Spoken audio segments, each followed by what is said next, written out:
Past life या future life देखने का क्या मकसद होता है सर, या कोई भी किसी को भी देख लेनी चाहिए? नहीं, देखिए क्या क्या होता है कि हर व्यक्ति को संसार में पास्ट लाइफ क्यों देखनी चाहिए मालूम है? अगर उसने पास्ट लाइफ फ्यूचर लाइफ नहीं देखी तो वो जीवन भर अंधा बना रहेगा, बता रहा हूं मैं आपको। इसके बारे में मैंने एक शेर लिखा कि यूं तो जन्म हजार लिए, यूं तो जन्म हजार लिए, एक और जन्म लिया तो क्या, जिस दिन जागा तभी जन्मा में, अंधा बनकर जिया तो क्या।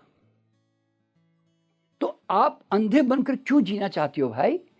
पास्ट लाइफ में जाओ एक बार, क्योंकि जब एक बार पास्ट लाइफ में जाओगे तो सबसे पहले आपको ये पता चलेगा कि मैं कई जन्मों से यात्रा करते हुए आ रहा हूँ। अच्छा, और हर जन्म में, अलग अलग जन्म में मैं अलग अलग नाम का व्यक्तित्व रहा हूँ, समझे? मेरी अलग अलग जात रही है।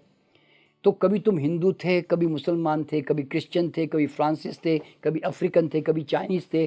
तो तुम हो कौन वास्तव में? और तुम अपने आप को मेल कैरेक्टर में देखते हो, मान लो फीमेल हो आप और आप मेल कैरेक्टर में देखते हो, तो आपको लगता है कि क्या मेल ने क्या फीमेल। भाई, हम खुद ही कई जन्मों में अलग अलग जेंडर बन के आ रहे होते हैं।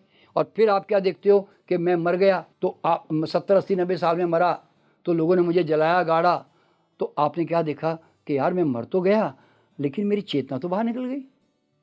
और फिर मैंने अगला जन्म फिर ले लिया, मतलब कुछ सालों के बाद फिर जन्म ले लिया। अब जन्म लिया, अब मेरा जेंडर फिर बदल गया, मेरी जात पात बदल गई, मेरा नाम भी बदल गया। तो तुम किस नाम को लेकर तुम इतना अटैचमेंट रख रहे हो? इला को बोल दिया, इला को हाथ नहीं जोड़ा, इला को नहीं पूछा तुमने। मान लो एक अहंकार आता है ना लोगों में, तो वो अहंकार किसका करोगे भाई? सारे अहंकार तुम्हारे झड़ जाएंगे, बता रहा हूं। और तुम्हें ये भी समझ में आएगा, अरे पास्ट लाइफ में इतनी जमीन जायदाद सब इकट्ठी करके रखी थी, क्या फायदा, क्या हुआ? लेकिन कैरी ऑन क्या किया? जो मैंने संस्कार अर्जित किए वो मैंने कैरी ऑन किया। मैंने धन और फिजिकल प्रॉपर्टी कोई साथ में लेकर नहीं आया ना, तो उसको अर्जित करो ना भाई, ये समझ में आएगा। देखिए, आज मेरे पास जो ज्ञान है वो मेरे कई जन्मों का अर्जित है, तभी मैं उसके कारण आज मैं नाम, पैसा, धन, सम्मान कमा पा रहा हूं ना। अगर मैं वो नहीं कमाता और मैं बड़ी बड़ी बिल्डिंगें पिछले जन्म में खरीद के रख लेता तो भी क्या मुझे क्या फायदा होता भाई?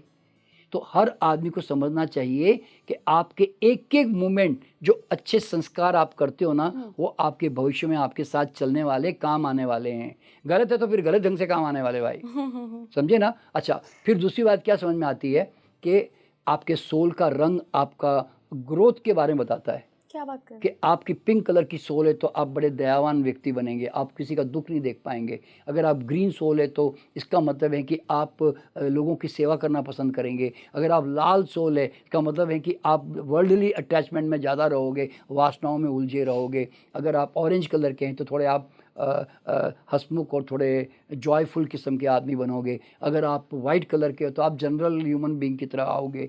और अगर आप वायलेट कलर के हो तो फिर आप स्पिरिचुअल इंक्लिनेशन होगा इस जन्म में आपका।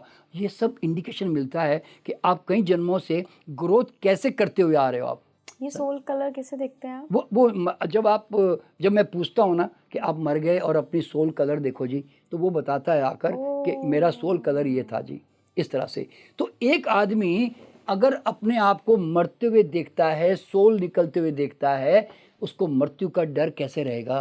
क्योंकि उसको समझ में आ जाएगा, यार पिछले जन्म में मरा तो सही, लेकिन इस जन्म में वापस आ तो गया ना, तो मैं मरा कहाँ? उसको ये बात समझ में आ जाएगी कि मेरी पैकिंग बदलती रहती है, मैं नहीं मरता कभी। और जिसको ये समझ में आ गया कि मेरी पैकिंग बदलती रहती है, वो मृत्यु से क्यों डरेगा भाई? तो ये सबसे बड़ा फायदा होता है। और इससे बड़ा फायदा क्या होता है? जात पात, ऊंच नीच का जो भ्रम है ना, वो सब खत्म हो जाता है।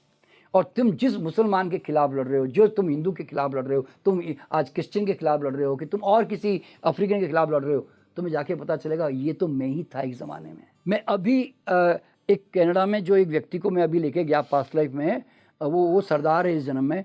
वो पिछले जन्म में मुगल था और सरदारों को मार रहा था। तो मैंने कहा तू खुद ही उल्टा था उस ज़माने में। तो होता क्या है कि हमें ये समझ में आएगा कि हम किसके खिलाफ लड़ रहे हैं। हम अपने खिलाफ लड़ रहे हैं, यूँ समझ लो, ये बात समझ में आएगी। और दूसरी बात, फिर तुम्हारे जीवन में जो भी अच्छे बुरे लोग, अच्छी परिस्थितियां, अच्छा पैसा, कम पैसा, ये सब जो घटनाएं घट रही ना, कोई लूट रहा है, कोई आपको देकर जा रहा है, कोई मदद कर रहा है, ये सब बड़े नियम से घट रहा है। And I am the magnet of everything. ये समझ में आएगा कि इस संसार में मेरे आसपास जो कुछ घट रहा है वो सब कुछ नियम से घट रहा है। कोई दे नहीं रहा है, कोई ले नहीं रहा है। तो फिर आप क्वेश्चन कैसे करोगे? तो all your question will be dropped. आपके सारे ब्लेमिंग गेम खत्म, आपके जजमेंट खत्म, आपके कंप्लेंट्स खत्म, आपके क्वेश्चन खत्म। इसलिए पास्ट लाइफ जो है ना, it is an enlightening workshop. आँख खोलने के लिए होती है।